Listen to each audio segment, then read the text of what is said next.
చాలా మందికి ఈ మధ్య కిడ్నీ స్టోన్స్ అనేవి ఎక్కువగా వస్తున్నాయి. ఎందువల్ల అంటారు? డిహైడ్రేషన్ వల్ల ఏమవుతుందంటే కాన్సన్ట్రేటెడ్ యూరిన్ వస్తుంది. That is the first step for formation of kidney stones. Water intake is major role for kidney stones. కొంతమంది మల్టిపుల్ టైమ్స్, కొంతమంది తక్కువ టైమ్స్. ఏదైనా అబ్నార్మల్ నంబర్ ఉందా? There is no fixed number like that. Bladder capacity ఒకటి, వాళ్ళు తీసుకునే hydration ఎంత ఉంది, ఆ తర్వాత క్లైమాటిక్ కండిషన్, ఈ 3 ఫ్యాక్టర్స్ బట్టి మనకి ఎన్నిసార్లు వెళ్తున్నారు అనేది డిపెండ్ అయి ఉంటుంది. యూరిన్ కలర్ వల్ల ఆ పేషెంట్ యొక్క హెల్త్ ని మనం కనుగొనొచ్చా? Urine tells about the hydration status, అంటే బాడీలో ఉన్న వాటర్ కంటెంట్ ఎలా ఉంది. So next we can assess with urine colour. Pale yellow is normal, dark yellow వస్తుంది. సో అది డిహైడ్రేషన్ కండిషన్. క్రిస్టల్ క్లియర్ గా వస్తుంది. That is also due to over hydration. Brown or cola coloured urine అంటాం. Severe dehydration ఉన్న the main thing is red. Red is always a danger. కొంతమంది urine hold చేసుకుంటారు, ఆ తర్వాత వెళ్దాంలే అనుకొని. సో అది ఎంతవరకు హెల్తీ అంటారు? బ్రెయిన్ నుంచి మళ్ళీ మనకి బ్లాడర్ కి సిగ్నల్స్ వస్తాయి that you have to urinate. ఎప్పుడైతే మనం దీన్ని తప్పించి ఏం కాదని అనుకుంటా ఉంటామో, మెల్లగా బ్లాడర్ మనము లోపల ఎక్కువసేపు ఉంచుకోవడం వల్ల బ్లాడర్ స్ట్రెచ్ అవుతుంది. ఎట్లుసారి మజిల్ అంటాం, అవి తగ్గిపోతుంది, దాని కెపాసిటీ తగ్గిపోతుంది. చాలా మందికి డౌట్ ఉంటుంది, ఒక్కసారి నాకు కిడ్నీ స్టోన్స్ వస్తే మళ్ళీ మళ్ళీ వస్తుందేమో. సో అది కూడా ఎంతవరకు నిజం అంటారు? అప్రాక్సిమేట్లీ ఒక 50% of the patients in 5 years develop recurrent stones. Recurrent stones అనే దానికి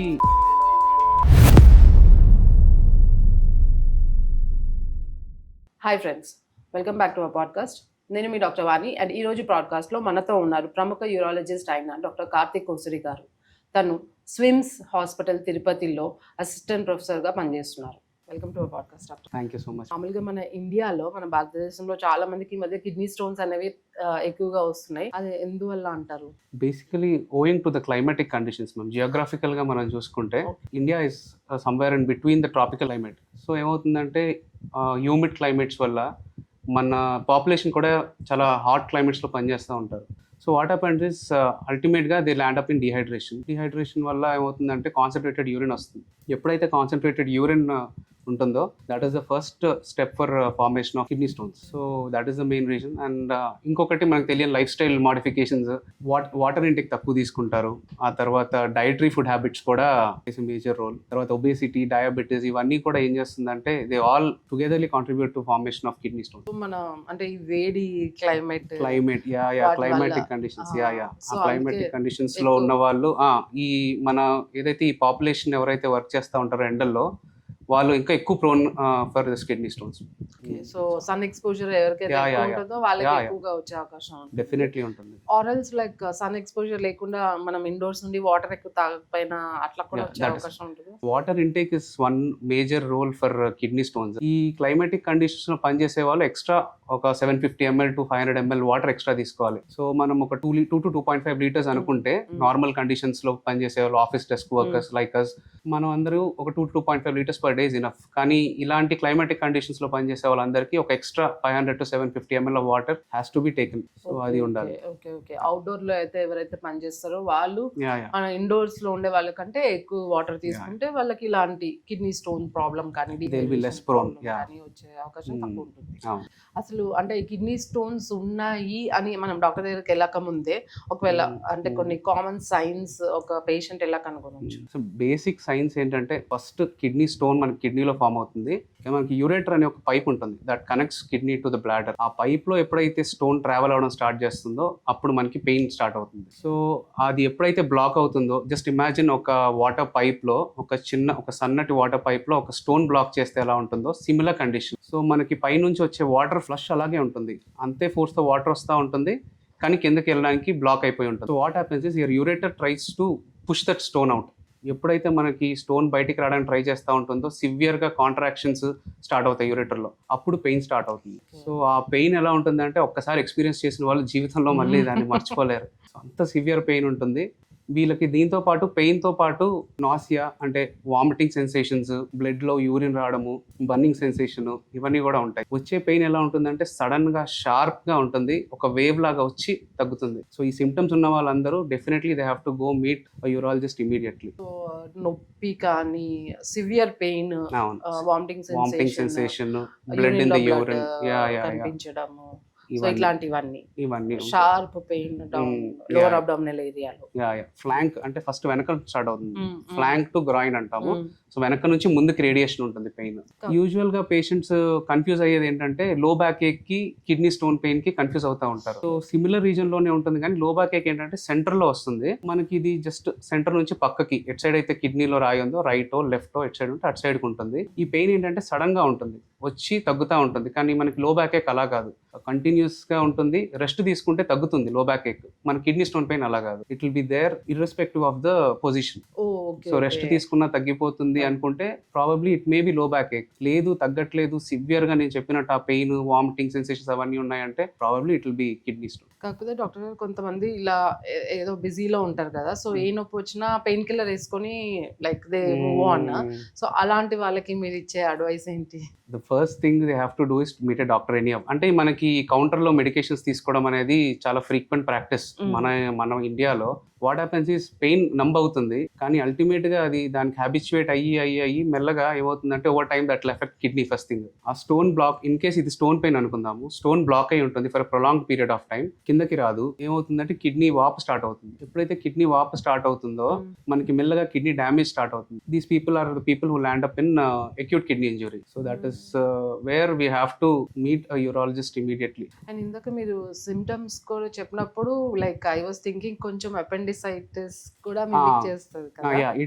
ఎందుకంటే వీ కెన్ గెట్ కన్ఫ్యూజ్డ్. ఎందుకంటే అదే సైట్ ఆఫ్, ఒకవేళ మనకి రైట్ యూరేటర్ లో పెయిన్ ఉంది అనుకోండి, సిమిలర్ గా రైట్ సైడే ఉంటుంది, తర్వాత వామిటింగ్ సెన్సేషన్ అది ఉంటుంది. Anyways which ways if you perform an ultrasound మనకి క్లియర్ గా తెలిసిపోతుంది. అండ్ ఇంకోటి డాక్టర్, చాలా మంది ఇంట్లో లైక్ ఇట్లా kidney stones like patient they went to doctor, ultrasound చేయించుకున్నారు, రిపోర్ట్ తో ఇంటికి వచ్చి చెప్తారు కదా ఇంట్లో వాళ్ళతో, ఇలా కిడ్నీ స్టోన్స్ ఉన్నాయి అంటే ఏం కాదులే కొన్ని రోజులు అయిన తర్వాత వాటర్ ఎక్కువ తాగుతుంటే పోతుంది, యూరిన్ లో పోతుంది అంటారు. సో అది ఎంతవరకు నిజం? టు ఎన్ ఎక్స్టెంట్ వాటర్ తాగితే కిడ్నీ స్టోన్స్ బయటకు వచ్చే ఛాన్స్ ఉంటుంది. అప్రాక్సిమేట్లీ 80% ఆఫ్ స్టోన్స్ స్పాంటేనియస్ గా పాస్ అయ్యే ఛాన్సెస్ ఉంటాయి. 2 ఇంపార్టెంట్ ఫ్యాక్టర్స్ ఇక్కడ ఏంటంటే కిడ్నీలో ఉండే size, stone size and stone location. ఇప్పుడైతే stone size less than 5 mm అనుకుంటే, మనం ఇప్పుడైతే నేను చెప్పిన యూరేటర్ అనేది ఒక యూరిన్ పైప్ ఏదైతే ఉందో అది that is around 3 to 4 mm. So 5 mm కన్నా తక్కువ ఉండే స్టోన్స్ ఏంటంటే యూజువల్ గా approximately 90% of the times it will pass of. 5 to 10 mm ఉండేవి ఏంటంటే దట్ ఈస్ వేర్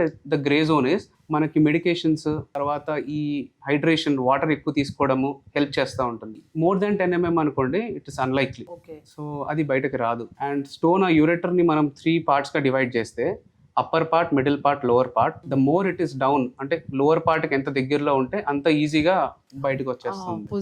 పొజిషన్ బట్టి కూడా మనకి ఉంటుంది. అండ్ ఇంకొకటి ఏంటంటే ప్రతి 5 mm స్టోన్ కూడా బయటకు వస్తుందని కూడా మనం చెప్పలేము. యాజ్ ఐ సెడ్ 90% బయటకు వస్తాయి. కొన్ని యూరిటర్స్ స్వతహాగా నారోగా ఉంటాయి. సో ఆ నారో యూరిటర్స్ ఉన్నప్పుడు ఏంటంటే ఈ 5 mm స్టోన్ కూడా బయటకు రాకుండా ఉండే అవకాశం. సో ఏదైనా లైక్ డాక్టర్ చెప్పేది అండ్ మల్టిపుల్ విజిట్స్ అలా చూసే థింగ్స్ ఫాలో అప్ లో ఉంటే యూరాలజిస్ట్ తో then you can try medications. Okay. Ultrasound is the ultimate diagnosis. CT is the gold standard investigation అంటాం. అంటే best investigation is CT. Ultrasound లో మనకి ఏదైనా డౌట్ఫుల్ గా ఉంది అంటే తర్వాత మనకి సిటీ చేయించుకోవచ్చు. City is ultimate thing. దాన్ని బట్టి వాళ్ళకి తెలుస్తుంది. సౌండ్ లో ఏమవుతుందంటే మేడం, ఈ లోవర్ యూరేటర్ లో ఉండే స్టోన్స్, మిడ్ యూరేటర్ లో ఉండే స్టోన్స్ అంత ఈజీగా కనిపించవు. సో దాని వల్ల ఏమవుతుందంటే కొన్నిసార్లు మాస్క్ అయిపోతుంది. వి జనరల్లీ అడ్వైజ్ సిటీ చేయించుకుంటే సరిపోతుంది. And suppose patients kidney stones ఉన్నాయి అనుకోండి, like maybe not very big, not very small అట్లా ఉంటే వాళ్ళకి అంటే కొన్ని ఫుడ్స్ తినకూడని ఫుడ్స్ ఏమైనా ఉంటే చెప్తారా? చాలా ఫ్రీక్వెంట్ గా అడిగే క్వశ్చన్, మల్టిపుల్ టైమ్స్ ఓపీలో చెప్పే క్వశ్చన్ కూడా ఇది. ఒకటి అర్థం చేసుకోవాల్సిన విషయం ఏంటంటే ఏ ఫుడ్ డైరెక్ట్ గా ఒక స్టోన్ ని కాజ్ చేసే ఇది ఉండదు అనమాట. It's more of lifestyle disease. మనం over the period of time మనం రిపీటెడ్ గా చేసే మిస్టేక్స్ వల్ల కిడ్నీ స్టోన్ ఫామ్ అవుతుంది.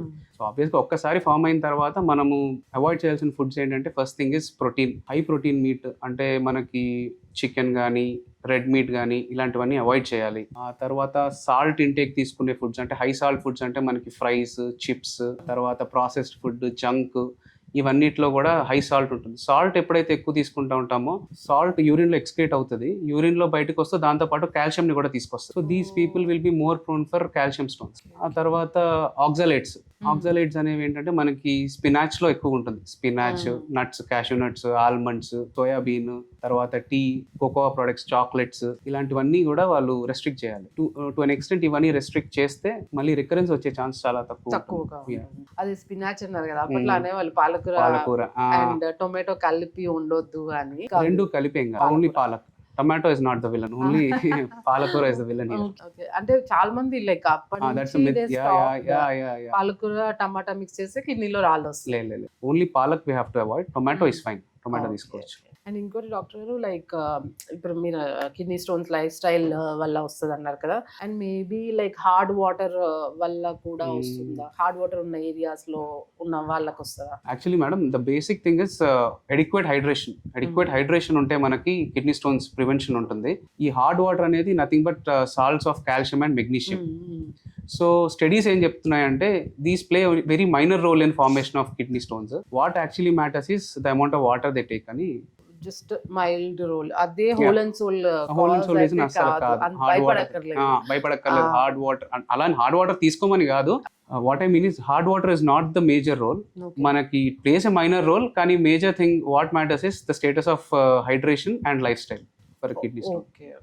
డాక్టర్ గారు, లైక్ ఇప్పుడు కొంతమంది ఎక్కువ సార్లు అంటే they want to urinate multiple times, కొంతమంది తక్కువ టైమ్స్. సో ఇస్ దర్ అంటే ఏదైనా అబ్నార్మల్ నంబర్ ఉందా? అంటే ఇంతకంటే ఎక్కువ సార్లు if they want to urinate they have to show to a urologist. అంటే basically madam, there is no fix number like that. అంటే యావరేజ్ గా మనము around 6 to 8 times in the day time and 0 to 1 time in the night time అయితే ఒక cut off అని అనుకుంటాం. But what actually decides this urine output is bladder capacity ఒకటి, వాళ్ళు తీసుకునే హైడ్రేషన్ ఎంత ఉంది, ఆ తర్వాత క్లైమాటిక్ కండిషన్స్. ఈ 3 factors బట్టి మనకి అవుట్పుట్ ఎంత ఉన్నది, ఎన్నిసార్లు వెళ్తున్నారు అనేది డిపెండ్ అయి ఉంటుంది.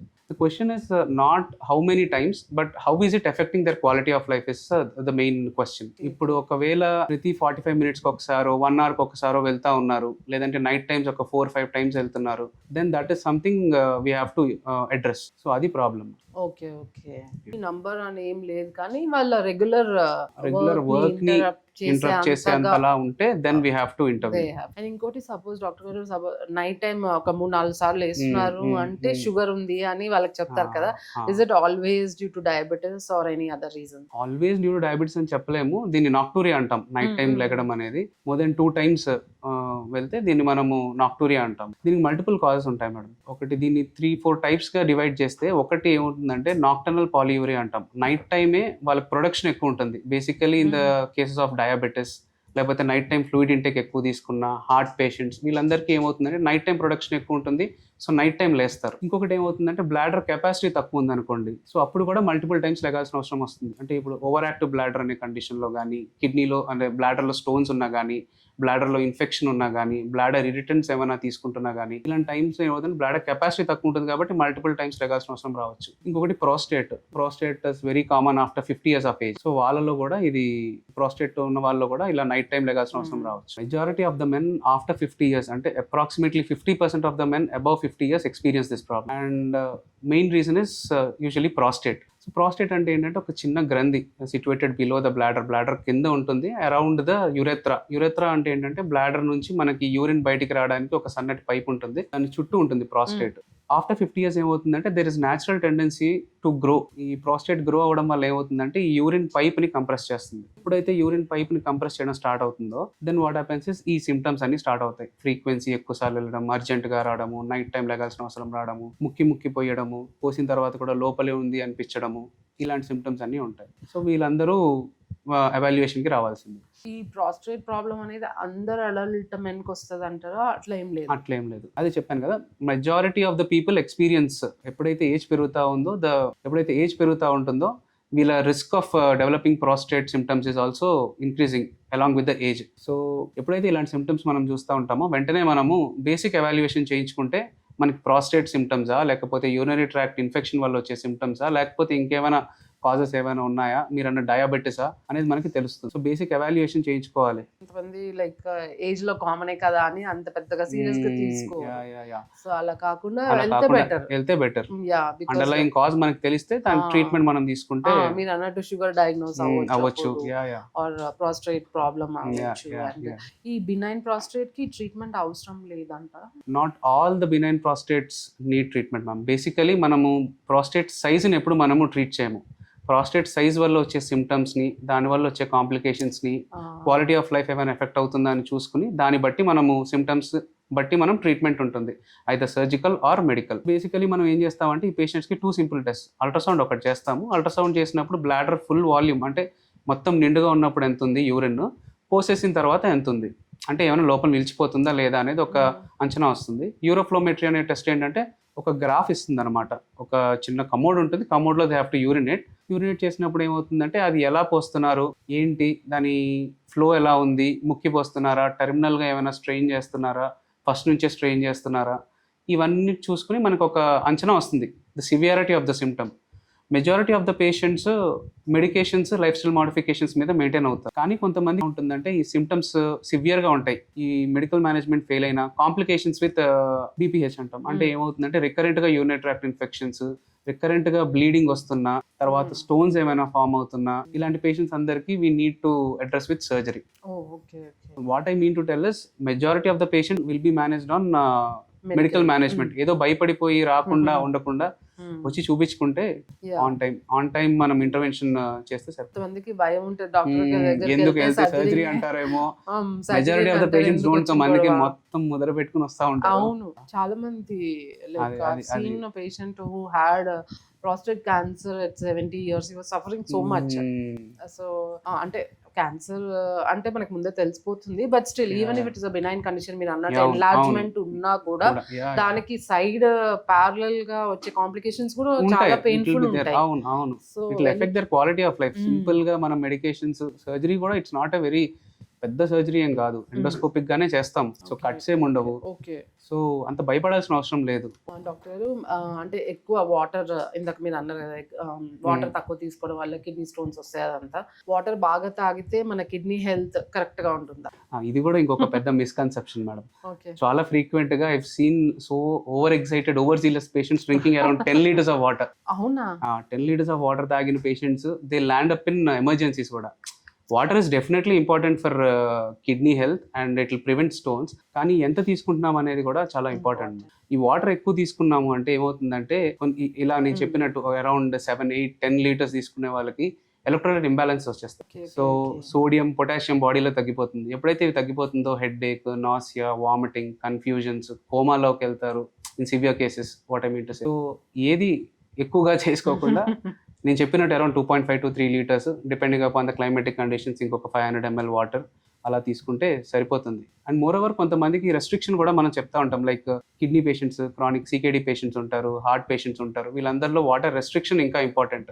అరౌండ్ 1 to 1.5 liters వాటర్ తీసుకోమని చెప్తా ఉంటారు. Based upon there physicians advice they have to take. అంతేగాని ఎక్కువ వాటర్ తీసుకుంటే ఎక్కువ కిడ్నీ హెల్త్ ఉంటుంది అనేది మాత్రం అదొక పెద్ద మిస్కన్సెప్షన్. ఇది చాలా ఇంపార్టెంట్. అంటే జనరలైజ్డ్ మనం ఒపీనియన్స్ వింటుంటాం కదా, అంటే ఇప్పుడు ఈ సోషల్ మీడియా రావడం వల్ల మినిమం 2 liters 3 liters అండ్ ఎక్కువ వాటర్ అంటే మనకి కొంతమందికి అసలు తెలియదు, క్వాంటిఫై చేయరు. ఎక్కువ ఇన్ ద సెన్స్ కొంతమంది 4 కూడా తాగే వాళ్ళు ఉంటారు. సో అట్లా టు అన్ ఎక్స్టెంట్ 5 వరకు 6 వరకు ఇట్స్ ఓకే. అంటే కిడ్నీ కెన్ ఆల్సో టాలరేట్. ఇంకా మీరు 7, 8, 10 తీసుకుంటా ఉంటే వాటర్ ని బయటకు పంపించకుండా what happen, it's over stress to the kidney. ఏం చేస్తుంది అంటే చేతులు ఎత్తేసి బాడీలోనే ఉంచేస్తుంది వాటర్ అంతా.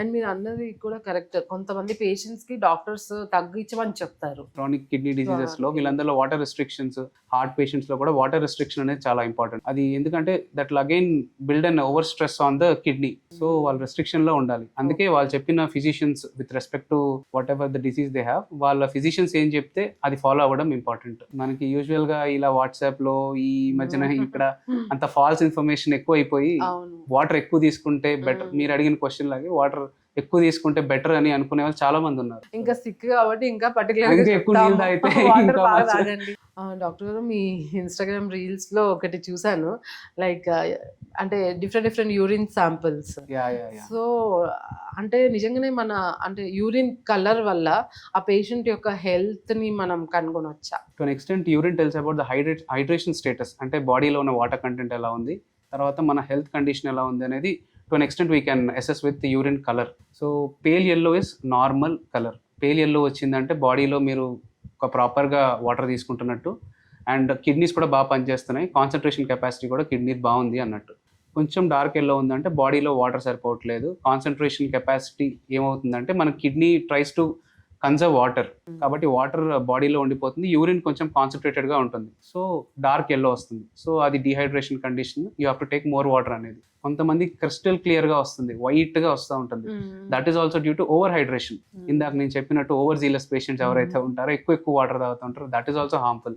ఆ తర్వాత main thing is red is always a danger. ఎప్పుడైనా మీరు రెడ్ యూరిన్ చూసారు అంటే immediately have to meet a urologist. అండర్లయింగ్గా మనకి క్యాన్సర్ అయి ఉండొచ్చు, లేదంటే ఇన్ఫెక్షన్ అయి ఉండొచ్చు, లేదంటే స్టోన్స్ అయి ఉండొచ్చు. ఇవన్నీ probabilities for red colour urine. And next brown or cola coloured urine అంటాం.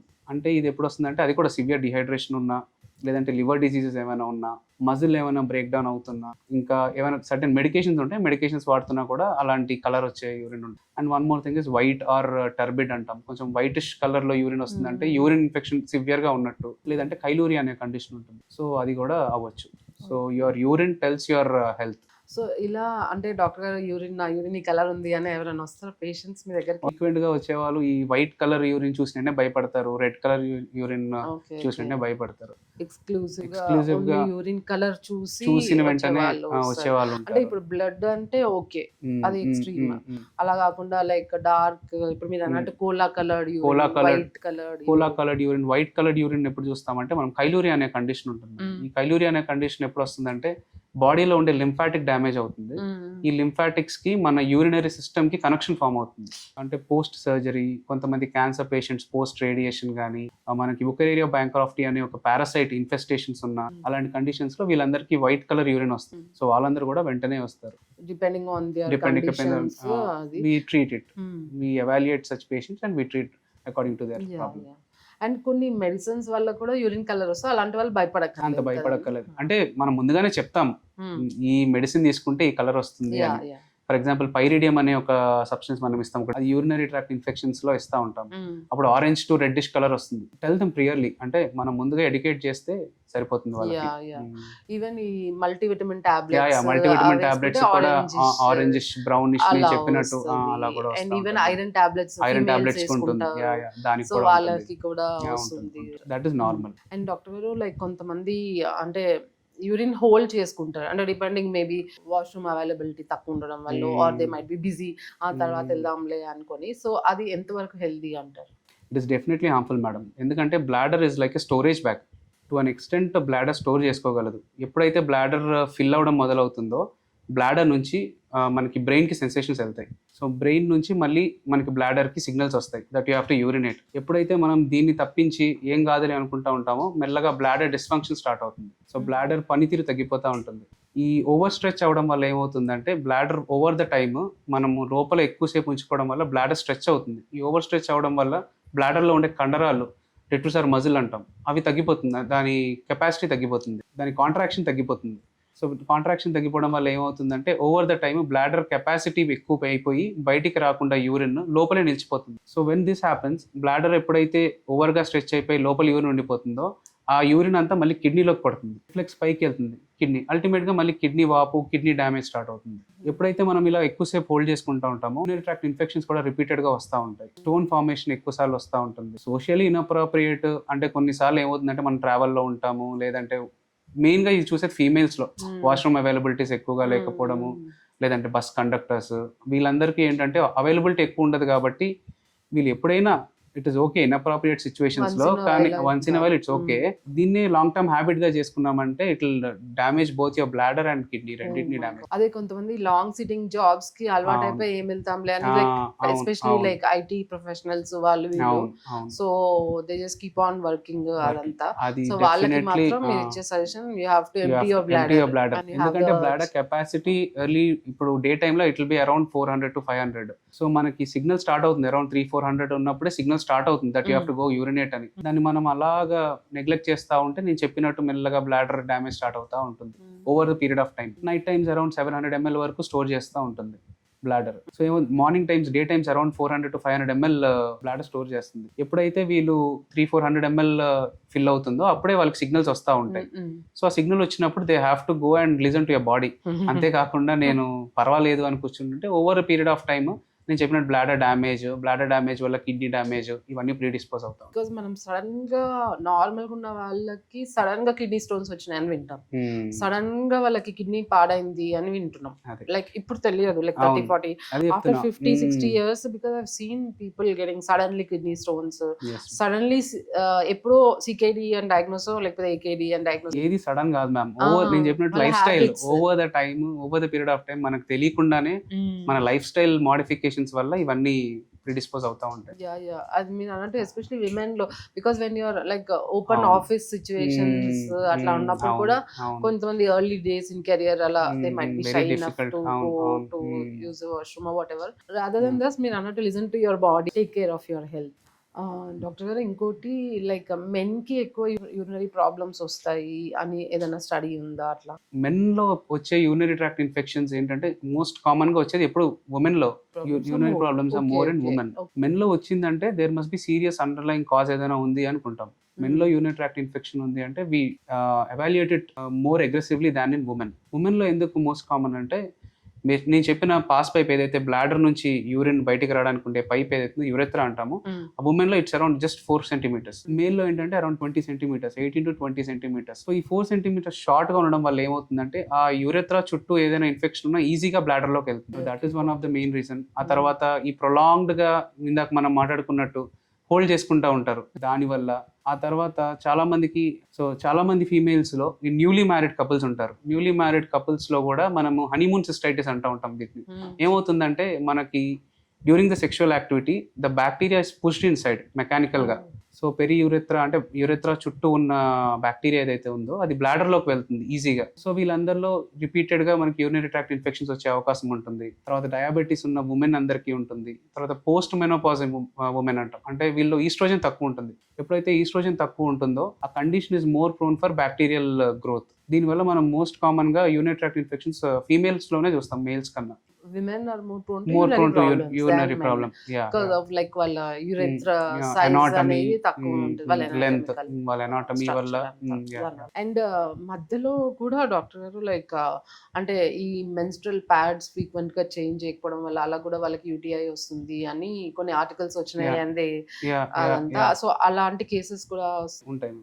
యూజువల్గా మనము పర్సనల్ హైజీన్ అనేది చాలా ఇంపార్టెంట్, జెనైటల్ హైజీన్ అనేది చాలా ఇంపార్టెంట్ మోర్లీ ఫర్ ఫీమేల్స్. ఎందుకంటే యానస్ అంటాం, ఏదైతే మనం మోషన్ బయటకు వచ్చే మార్గం ఏదైతే ఉంటుందో that is very close to this urethra. So infections అనేవి ఈజీగా స్ప్రెడ్ అవుతూ ఉంటాయి వీళ్ళకి. సో మనం జెనైటల్ హైజీన్ అప్పుడు వాషింగ్ టెక్నిక్ కూడా మనము ఫ్రంట్ టు బ్యాక్ అంటాం, అంటే from the urethra to the anus front to back wall చేసుకుంటూ ఉండాలి.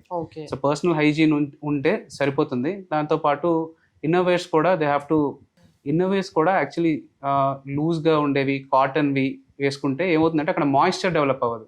సో ఎప్పుడైతే మాయిశ్చర్ డెవలప్ అవ్వదో they will be less prone for this infections. Hygiene is very plays a major role. Like అంటే మీకు గనుక like frequent గా urinary tract infections UTI frequent గా వస్తుంది అనుకుంటే మాత్రం వాటర్ ఒకటి అండ్ హైజీన్ ఇవన్నీ చాలా ఇంపార్టెంట్.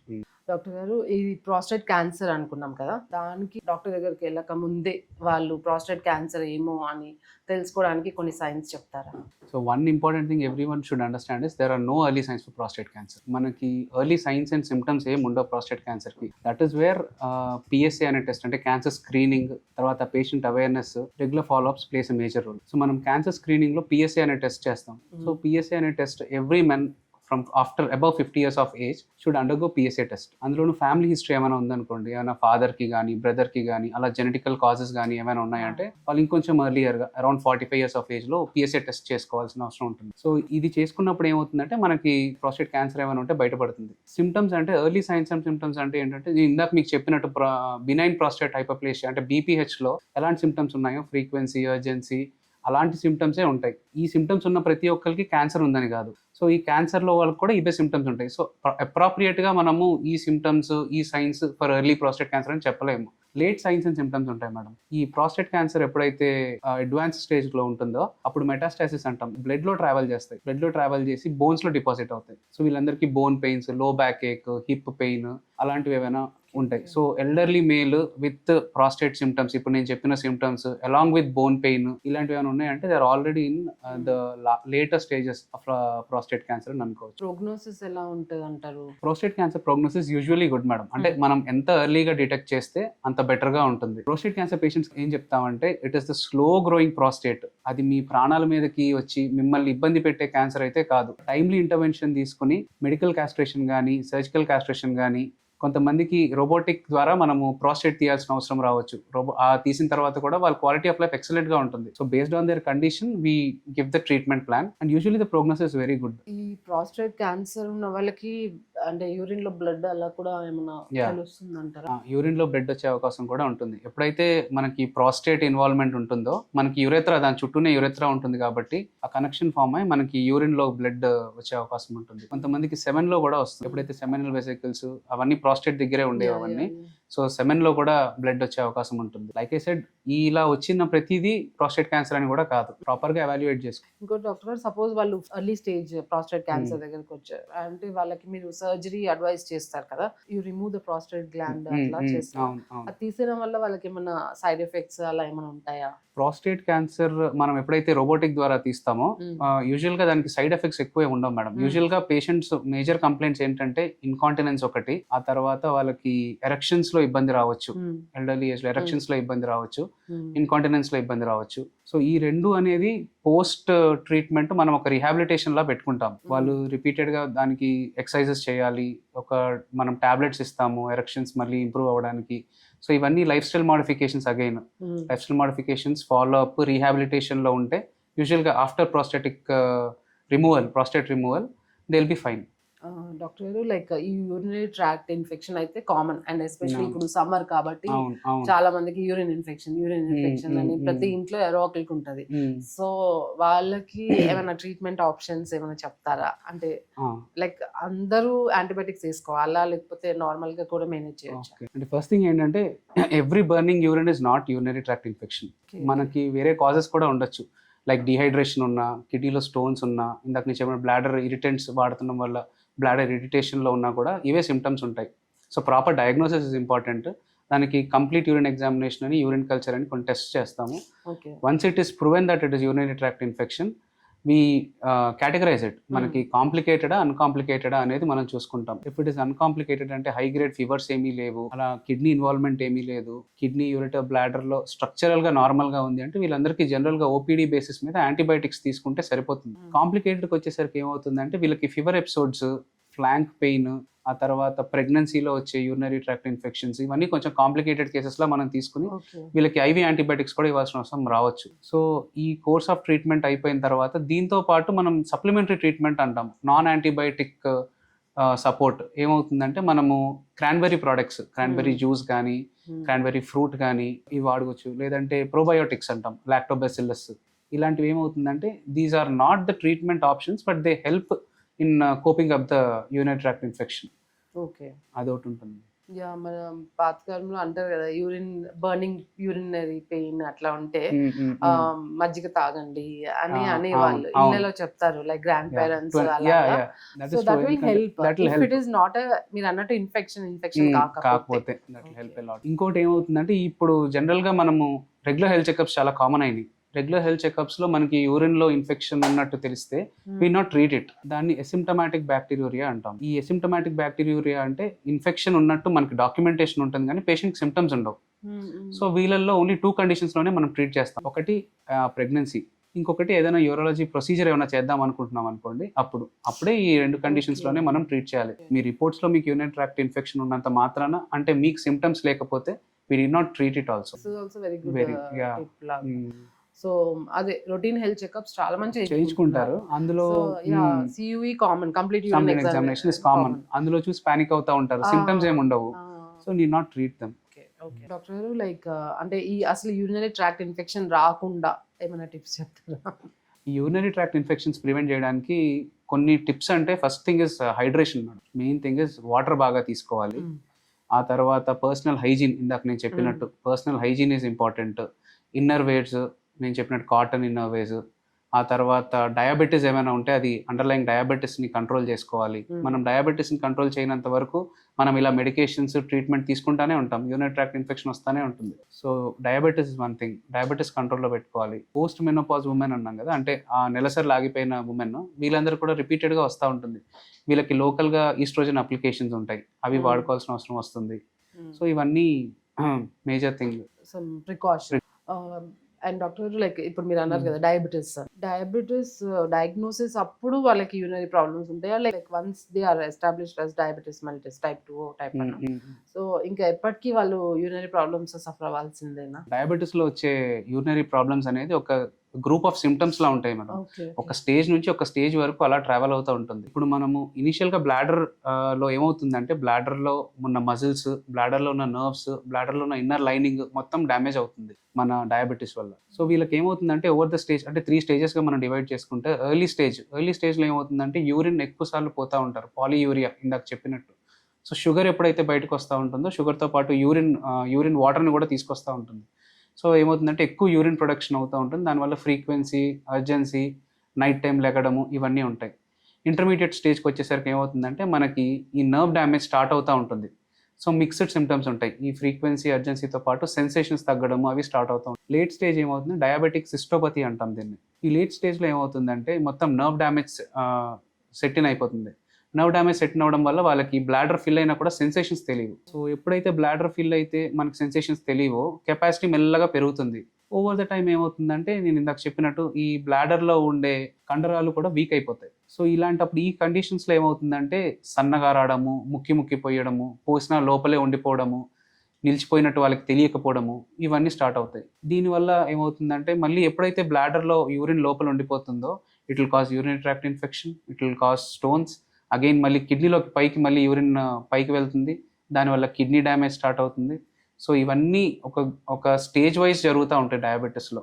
మేజర్ థింగ్ ఏంటంటే మనం డయాబెటీస్ కంట్రోల్లో లేదు అంటే మెల్లగా they land up in diabetic cystopathy. నేను ఏదైతే చెప్పానో లాస్ట్ స్టేజ్, దానిలోకి ల్యాండ్ అవుతారు. డయాబెటిక్ నెఫ్రోపతి లాగా this is something related to bladder, diabetic cystopathy. అది షుగర్ ఎప్పుడైతే కంట్రోల్లో లేదు,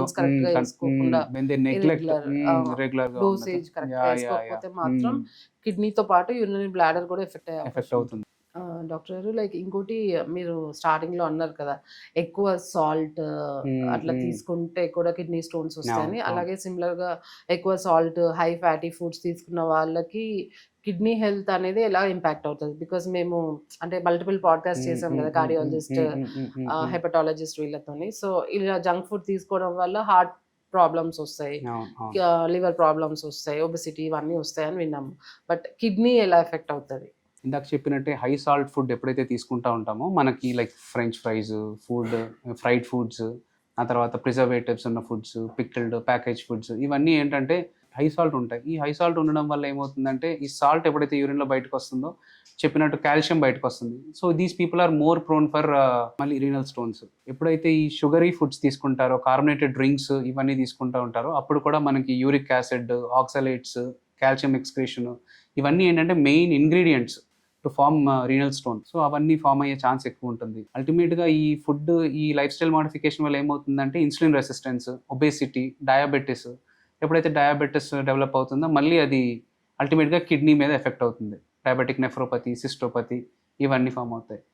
తర్వాత మనము జంక్ ఫుడ్, ప్రిజర్వ్డ్ ఫుడ్స్ ఎక్కువ తింటూ ఉంటాం. ఆ ప్రిజర్వ్డ్ ఫుడ్స్లో ఉండే ఫాస్ఫేట్స్, ఆ తర్వాత అన్హెల్దీ ఫ్యాట్ ఫుడ్స్, ఇవన్నీ కూడా these all cause burden over the kidney. ఏం ట్రై చేస్తుందంటే ఇవన్నిటిని క్లియర్ చేయడానికి ట్రై చేస్తూ ఉండి ఒక టైం వచ్చాక చేతులు ఎత్తేస్తుంది, it will give up. So డెఫినెట్గా ఈ ఫుడ్స్ అనేవి అవాయిడ్ చేయాలి. ఇంకా సాడెస్ట్ పార్ట్ ఏంటంటే చిన్న పిల్లలు ఈ కోక్ టిన్లు పట్టుకుని, జ్యూస్ ప్యాకెట్లు పట్టుకుని, చిప్స్ ప్యాకెట్లు పట్టుకుని కనిపిస్తూ ఉంటారు. That is very disheartening. అంటే మనకు తెలియకుండానే మనము చిన్నప్పటి నుంచే వాళ్ళకి అది నార్మల్ అని మనం నేర్పించేస్తున్నాం. We have to find some healthy alternatives, we have to give them the better food.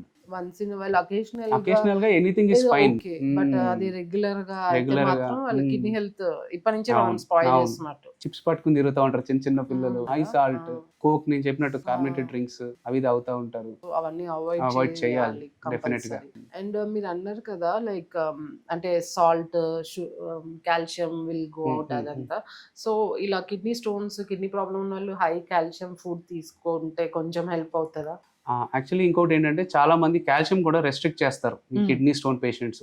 That is also problematic. So మనం డైటరీ కాల్షియం లెవెల్ ఎంత అంటే around 1000 to 1200 milligrams per day అది తీసుకోవాలి. అది తీసుకోకపోతే ఏమవుతుందంటే కాల్షియం కంటెంట్ ఎప్పుడైతే తక్కువ ఉంటుందో ఆక్సలేట్ అబ్జార్ప్షన్ తగ్గిపోతుంది. Oxalate is again key ingredient for formation of renal stones. ఎప్పుడైతే ఈ ఆక్సలేట్ అబ్జార్ప్షన్ తగ్గిపోతుంది that will come out in urine. So again that will be problematic. మనం డెఫినెట్ గా around 1000 to 1200 milligrams per day అయితే calcium తీసుకోవాల్సిందే. Like ఒక 3 servings, ఒక milk కానీ, పన్నీర్ కానీ, లేదంటే కర్డ్ కానీ పర్ డే 3 సర్వింగ్స్ లో ఏదైనా తీసుకుంటే that will cover your daily requirement. అలా అని మనము మొత్తం కాల్షియం ని ఓవర్ గా కూడా తీసుకోకూడదు, మొత్తం కూడా తగ్గించకూడదు. ఆర్డిఎన్ మెయింటైన్ చేయాల్సింది. అదే కాల్షియం వల్ల బోన్స్ కే కాకుండా ఇలా కిడ్నీ హెల్త్ కూడా ఇంపార్టెంట్, చాలా ఇంపార్టెంట్. కిడ్నీ స్టోన్స్ ఫామ్ అవ్వకుండా ఇట్ విల్ హెల్ప్. కాపాడుతుంది. అంటే ఈ మధ్య చాలా మంది డైరీ ఇంటాలరెన్స్, లాక్టోస్ ఇంటాలరెన్స్ అని పాలు మారనిస్తారు. So other sources supplements they can, or they can take cheese తీసుకోవచ్చు, లేదంటే paneer, butter, curd they can take. So అవి కూడా it's important. Very it's not that you have to avoid calcium in kidney stones. Doctor గారు ఇంకోటి కూడా చాలా మందికి doubt ఉంటుంది, ఒక్కసారి నాకు కిడ్నీ స్టోన్స్ వస్తే మళ్ళీ మళ్ళీ వస్తుందేమో అనేవి చాలా కాన్షియస్ గా ఉంటుంటారు. సో అది కూడా ఎంతవరకు నిజం అంటారు? ఇది చాలా ఇంపార్టెంట్ క్వశ్చన్ మేడం. అప్రాక్సిమేట్లీ ఒక 50% of the patients in 5 years develop recurrent stones. Over 10 years లో around that chance increases to 50 to 70%. So recurrent stones అనే దానికి మల్టిపుల్ రీజన్స్ ఉంటాయి. ఒకటి మనం ముందుగా మాట్లాడుకున్నట్టు లైఫ్ స్టైల్, వాటర్ ఇంటేక్ తక్కువ తీసుకోవడము, డైటరీ హ్యాబిట్స్, ఒబేసిటీ, ఇవన్నీ ఒకటైతే జెనెటికల్ గా కొంతమందికి కొన్ని డిజార్డర్స్ ఉంటాయి, లైక్ సిస్టినూరియా, హైపరాక్సిలూరియా అంటాం. ఇవన్నీ ఏంటంటే these are all the products which cause kidney stones. Inborn genetic defects వల్ల వస్తుంది. మెటబాలిక్ ఫ్యాక్టర్స్ అంటాం. మెటబాలిక్ ఫ్యాక్టర్స్ అంటే ఏంటంటే స్వతహాగా మన బాడీ కొన్ని మినరల్స్ ని ప్రొడ్యూస్ చేస్తూ ఉంటుంది విచ్ ఫార్మ్ స్టోన్స్. సో అలాంటి కండిషన్స్ ఉన్నా కూడా ఇవన్నీ ఏంటంటే రికరెంట్ గా స్టోన్ ఫార్మ్ చేయడానికి రీజన్స్ ఉంటాయి. అదే నేను అడుగుదాం అనుకున్నా, జెనెటిక్ జెనెటిక్ కాజెస్ కూడా ఉంటాయి. అంటే ఏజ్ అంటే అబౌవ్ 18 years వాళ్ళకే వస్తుంది అట్లా ఏమైనా? అట్లే ఉండదు మేడం, చిన్న పిల్లల్లో కూడా మనము చూస్తాం. We have seen 2 years kids కూడా మనము స్టోన్స్ తో ఉన్న వాళ్ళని చూస్తాం. వీళ్ళందరూ ఏంటంటే జెనెటిక్ డిజార్డర్స్ వల్ల, లేకపోతే సమ్ అండర్లైంగ్ మెడికల్ కాజ్ వల్ల స్టోన్స్ ఫార్మేషన్స్ ఉంటాయి. చిన్న పిల్లలకి స్టోన్ ఫార్మేషన్స్ ఉన్నాయంటే ఇంకా ఎక్స్టెన్సివ్ గా మనము రూల్ అవుట్ చేసుకోవాలి ఏంటి కాజ్ అనేది. ఇంత తక్కువ వయసు underline cause we have to rule out. So ఏమీ లేదు అని మనం ముందుగా ప్రూవ్ చేసుకోవాలి. ఎందుకంటే చిన్న పిల్లల్లో స్టోన్ వచ్చిందంటే there will be some metabolic or genetic or any medical condition like parathyroid, అలాంటివి ఏమైనా ఉన్నాయా ఏంటి అనేది మనం చూసుకోవాలి. అండ్ డాక్టర్ గారు ఫైనల్ గా అంటే చాలా మందికి నెఫ్రాలజిస్ట్, గ్యాస్ట్రోఎంట్రాలజిస్ట్ ఇవి కామన్ గా తెలిసిపోయినాయి. ఒకప్పుడు general physician, gynaec, ortho, paediatrician ఇంతవరకే తెలుసు. తర్వాత నెఫ్రాలజిస్ట్, గ్యాస్ట్రో, కార్డియాలజిస్ట్ వరకు తెలిసింది. బట్ అగైన్ కొంతమందికి తెలియదు కదా యూరాలజిస్ట్. సో యూరాలజిస్ట్ దగ్గరికి ఎప్పుడు వెళ్ళాలి ఒక patient? Urologist is a super speciality branch. Urinary symptoms ఏమైనా ఉన్నా, తర్వాత మనకి ఏమైనా కిడ్నీ రీజన్లో ఏమైనా నొప్పి వస్తున్నా, ఆ కిడ్నీ రీజన్లో ఎలాంటి ఇబ్బందులు ఉన్నా, ఆ తర్వాత ఫ్లాంక్ పెయిన్స్ అంటాము, నడుము నొప్పి అంటాము, అలాంటివి ఏమైనా ఉన్నా, ఆ తర్వాత మేల్ రిప్రొడక్టివ్ ఆర్గన్ అంటే మనకి టెస్టిస్, పెనిస్, ఇలాంటి చోట్ల ప్రాస్టేట్, ఇలాంటి ప్రాబ్లమ్స్ ఏమైనా ఉన్నా, ఎరెక్టైల్ డిస్ఫంక్షన్ కానీ, తర్వాత ఇన్ఫర్టిలిటీ ఏమైనా ఉన్నా, ఇవన్నిటికీ కూడా you have to meet a urologist. చాలా మంది తెలియదు ఈ స్పెసిఫిక్ ప్రాబ్లమ్స్ ఉంటే యూరాలజిస్ట్ దగ్గరికి వెళ్ళాలి అని తెలియదు. సో కిడ్నీ రిలేటెడ్ కానీ, urinary tract, urinary bladder, frequent గా యూరిన్ ఇన్ఫెక్షన్స్, కిడ్నీ స్టోన్స్, కొన్ని యూరినరీ ట్రాక్ట్ లో స్టోన్స్. సో ఇలా ఎలాంటి ప్రాబ్లం ఉన్నా యూరాలజిస్ట్ దగ్గరికి వెళ్ళాలి. మీ దగ్గరికి మోస్ట్ కామన్ గా వచ్చే కేసెస్ ఏంటి? ఇప్పుడు మనం మాట్లాడుకున్న మోస్ట్ కామన్ గా మనం చూసేవి ఏంటంటే kidney stones, prostate, urinary tract infections. Most common గా ఇవే ఉంటాయి. ఇంకా we also deal with cancers. కిడ్నీలో క్యాన్సర్ కానీ, యూరెటర్లో క్యాన్సర్ కానీ, ప్రాస్టేట్లో క్యాన్సర్ కానీ, బ్లాడర్లో క్యాన్సర్ కానీ, ఇలాంటివి ఏమైనా ఉన్నా కూడా we deal with. Thank you doctor గారు. Thank you for coming to our studio and sharing your valuable insights. Thank you so much. చూసారు కదా, మనం యూరాలజిస్ట్ డాక్టర్ గారిని అడిగి తెలుసుకున్న కొన్ని కామన్ క్వశ్చన్స్. అంటే ఇది urinary tract infection, prostate gland and kidney related problems, especially lower abdomen ఆ ఏరియాలో ఉండే ప్రాబ్లమ్స్. ఒక్కొక్కసారి డాక్టర్ దగ్గరికి వెళ్ళి చూపెట్టుకోవాలంటే కూడా సిగ్గుపడే వాళ్ళు చాలామంది ఉన్నారు. ఏదో అక్కడక్కడ అడిగేసి, అండ్ ఇప్పుడు గూగుల్ అండ్ చాట్‌జీపీటీలో కూడా చూస్తుంటారేమో. సో అలా కాకుండా డాక్టర్ గారు చెప్పినట్టు మీరు చిన్న స్టోన్ని నెగ్లెక్ట్ చేసినా కూడా అది కాస్త మన కిడ్నీ మొత్తాన్ని డ్యామేజ్ చేసే అవకాశం ఉంటుంది. అండ్ ఇంకోటి చాలా ఇంపార్టెంట్, డాక్టర్ గారు చెప్పినట్టు మన యూరిన్ని ఎక్కువసేపు హోల్డ్ చేయడం వల్ల కూడా బ్లాడర్ని ఇంపాక్ట్ చేస్తుంది అండ్ బ్లాడర్ యొక్క మజిల్స్ని వీక్ చేసే అవకాశం ఉంటుంది.